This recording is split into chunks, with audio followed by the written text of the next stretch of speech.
एक साधु दुखी मन से जंगल में घूम रहा था। वह थका हुआ था, रास्ता भटक गया था और किसी मदद के लिए दुआ कर रहा था। वो एक पेड़ के नीचे रुका और धीरे से बोला, ए अल्लाह, मुझे सही रास्ता दिखा। तभी एक काला कौवा उसके पास आकर बैठ गया और बोला, आगे मत जाओ, खतरा है।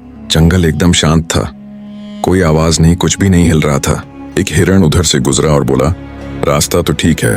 एक बंदर हंसा और बोला, परछाइयों से डरने की क्या बात है। साधु घबरा गया, उसका दिल जोर जोर से धड़कने लगा।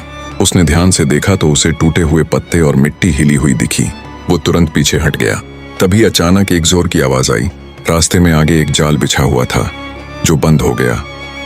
अगर वो एक कदम भी आगे बढ़ाता तो जान से हाथ धो बैठता। उसकी आंखों में आंसू आ गए।